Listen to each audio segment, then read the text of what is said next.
I started this week's readings off with factors affecting second language acquisition. The first thing I made note of was critical period hypothesis and how it's defined as a period of life where language can be more easily acquired. This actually relates to another class that I'm taking, which is early childhood education programs. And my readings for this week mention something about the window of opportunity, which is the ages pretty much between birth and ages 10 that children have to learn, which is where their brain is the most flexible.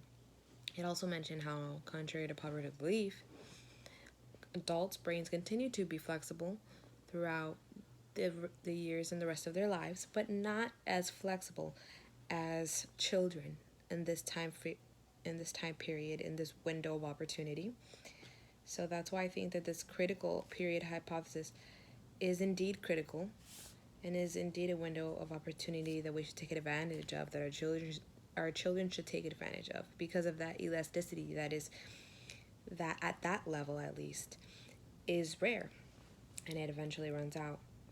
Um, it mentions that young children are more likely to attain native like proficiency in a second language than teenagers or adults, which also proves this not proves, but also goes goes towards this hypothesis.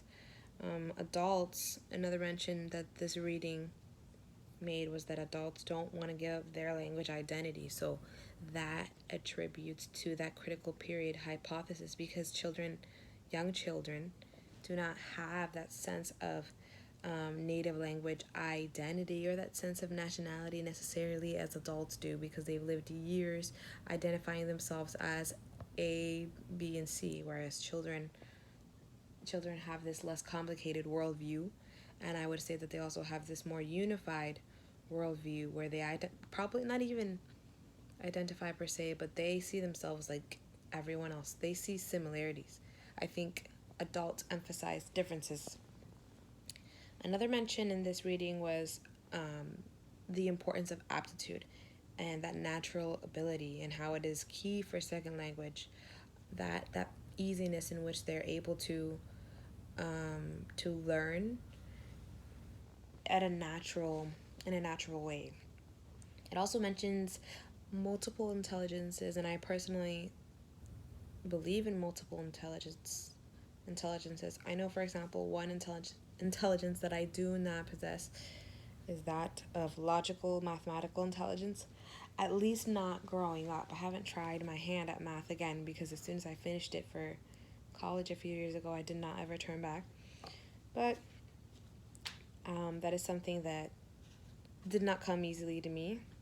However, in my VPK class, I had a student who was really good at math, but he was not good at reading and writing. And I think it has to do also with the fact that English was his second language. Math, at least in his culture, which is an Indian culture, numbers are numbers, but words were completely different. So he struggled a lot in that department. The multiple intelligences, the seven multiple intelligences are linguistic, logical, mathematical, spatial, musical, bodily, kinesthetic, interpersonal, and interpersonal. I've also learned, me being someone who is deeply musically inclined, I learned musicality being an intelligence because it was something that came natural in me. I just thought it was something that was equally as natural for everyone. But it is indeed an intelligence. It requires intelligence that some people just don't have. Just like I don't have that intelligence for math, that aptitude for math. It also mentions motivation as a strong predictor of success in early childhood. In second language learning and culture. Second language learning involves culture. That's something that I did not think about prior to this course, but it makes a lot of sense. They have to involve themselves in that culture.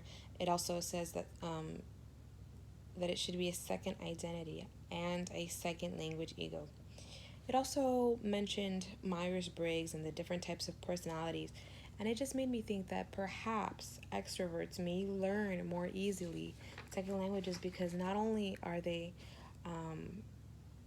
less embarrassed of making a mistake when they're learning a second language, but they're probably more likely to engage in conversations with others that speak those languages. And that is a huge part of learning the language, is practicing it. And I know personally that sometimes I shy away from certain conversations because I don't feel like I can fully express myself in that other language. Then it also talks about the assortment of learning styles. I'm sorry, now I'm referring to the second PDF, which is the assortment of learning styles, and it talked about VAK, visual learning, auditory learning, and kinesthetic learning. Visual learning can be through graphs, maps, or pictures, and then auditory can be through lectures. Kinesthetic can be through experiments, case studies, things of that nature. Then, as reading Juan's journal, I just made a note about how he took the time to note his shortcomings in his assessment with the girls, with Elsa and Aurora. He made a corrective note of how to improve by mentioning that perhaps an hour was too long for them, for it being a weekend. They had a shorter attention span, and also recognizing that he was emotionally close to the girls, therefore they didn't see him or necessarily take him seriously as a teacher, but more so as a family friend.